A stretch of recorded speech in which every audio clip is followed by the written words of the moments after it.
Good morning, fellow gardeners. I'm here with you this morning. I'm going to talk about soil. We're getting a lot of questions about what kind of soil to use in these wicking tubs. How do you make your soil if you want to make it? So we're going to try to go through a little procedure here and show you how we make soil.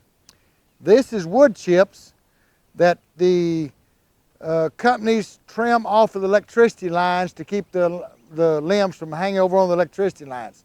So they trim that and they grind it and they bring it to me and dump it here. You can see here's a load of fine ones. There's a different course that's got more limbs in it instead of wood. They dump these here on me, and then we bring in cow manure and we mix in with this. We mix it about 20% cow manure and 80% chips. If you've got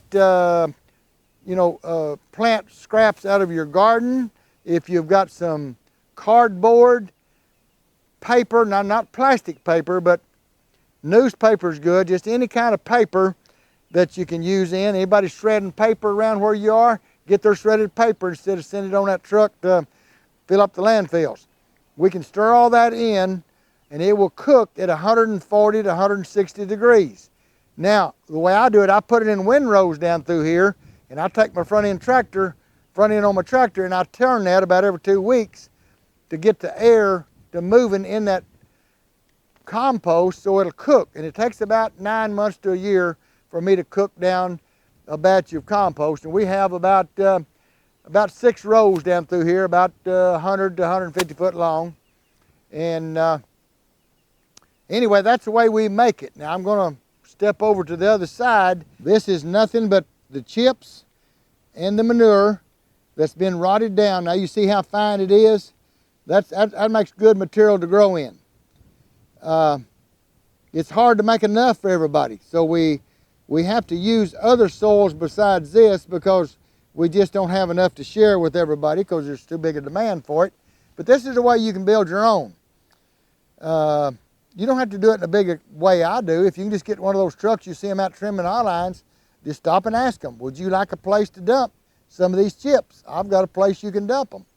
And usually they'll say, yeah, I'd like to bring the load out because I got this I need to get rid of. And then they may say, no, we've got a place for it to dump. I don't know.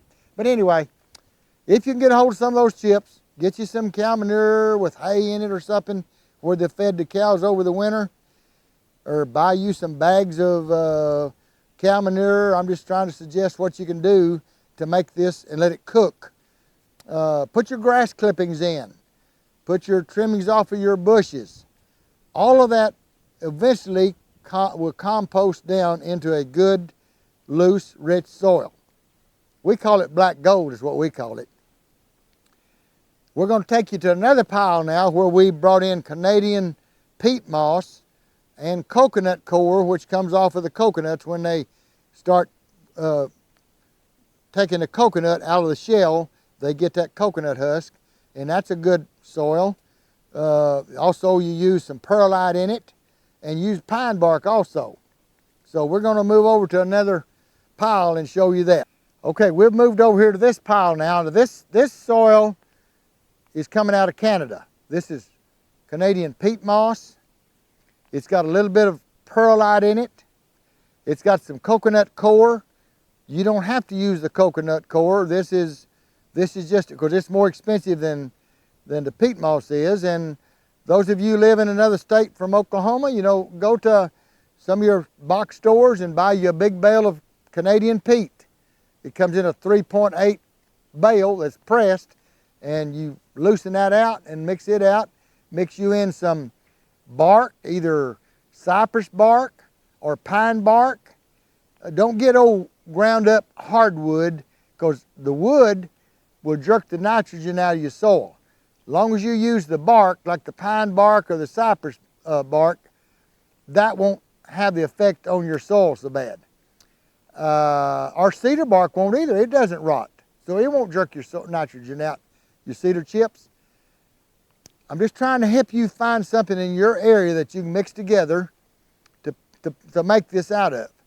If you want to use the peat moss, use about 60% peat moss and 40% bark.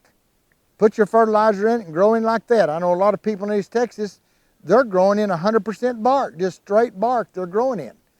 You got to water and feed more often, but with our self-wicking tub, we're going to hold the water there for it, so it's going to work. I was trying to think what else. Now, if you don't want to mix that, then you can go and buy Miracle-Gro potting soil. There's some of these other brands in these 3 cubic foot bags. Now, they're going to cost you $15 to $20 a bag. If you get organic, it's going to cost you more than that. It's going to cost you $30, $40 a bag. So try to stay with just the mix of the different companies they have in those 3 cubic foot bags. Don't go buy these little 1 cubic foot bags of the topsoil at the box stores for the $1 or $2, $3 it's got. That's not going to work. That's not good enough soil. Get you a premium grade soil to use. Now, there have been several questions coming in. I'm going to jump now to these tubs a little bit, about why I covered up the pipe in these tubs, but I didn't cover up the gallon jugs coming out of your milk or your water, tea, or your washing utensils, soap and Tide, Downy, stuff like that. All right, you notice I've been telling you to drill a 5-inch hole if you're using 6-inch pipe. That sits up there like that, where you still got 5 inches of water and 1 inch of air. Now, if you're going to drop down and buy the 4-inch pipe, you can do that. That's where I started. We're going to drill the hole at 3 inches up. We got 3 inches of water and 1 inch of air in the pipe. So it doesn't make any difference, even if, now you're going to have to, thing of it is now, in the 6-inch, you use 2 pipes. In the 4-inch, you're going to have to lay 3 pipes side by side. One right in the middle, and then one on each side that'll be a little bit shorter. So there'll be 3 pipes put in this tub crossways towards your hole. There will be one like that, and then we'll put 2 more in there. Let's see if I can do this one right here. Let's see if this will work. There we go. Now, if let's play like this is 4 inches, put another one over there. You could put 4 in there, 3 in there, put your cloth over it, put it full of soil, and you're good to go. You've got a 3-inch hole. You're holding 3 inches of water and 1 inch of air, and then your soil. Now, then we got several questions asked.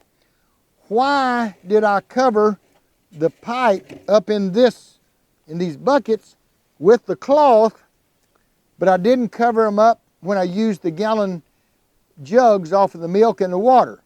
You see, I don't want this soil getting down here and getting into these pipe. Now, some of my customers, they take and they cover this over individually. They'll put a piece of cloth over that, tie it or tape it around there on both ends. You got to do, if you're doing the 4-inch pipe, you're going to have to do 6 ends. Well, if I'm out here building 4,000 to 6,000 of these a year, that's a lot of holes for me to cover, so it's easier to me to just take a piece of cloth and go over the complete thing, all the pipe, and cover it up where the soil can't get down in there. But you can do it this way by covering, if you've got plenty of time on your hands, just cover the individual pipes right on the end. They asked me, do I need to use perforated pipe or not? This is not perforated. There's no cuts in this anywhere. That's all right. You can get in the ends with your water. It'll go through your cloth, okay? This 6-inch is perforated. See the holes in there, perforated in there? You can use perforated or non-perforated. Now, even if you want to go down to a 3-inch pipe, cut your hole at 2 inches. You're not going to hold a lot of water, but if you're there at home where you can water about every other day or so, you can still put your water down your little pipe, just like we've told you. Setting this pipe, I'm going to pull this and have one here close.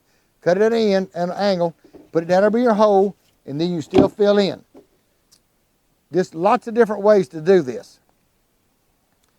But I wanted to clarify that you could, the reason we covered this was cloth and not the bottles. There wasn't no need to cover them bottles, because you only drill a 1/4-inch hole in the bottom and top of those jugs, and that way the soil can't get in there. Okay, this is coarse soil. You see that it wouldn't go through a little 1/4-inch hole very good. I hope I've clarified some of the questions that are coming in, and we'll keep asking the questions, and we'll we'll keep trying to clarify them. Thank you for watching. We'll see you on the next video. You be sure if you like this, you punch the button, ring the bell, and subscribe, and we're going to make you some more videos. Thanks for watching.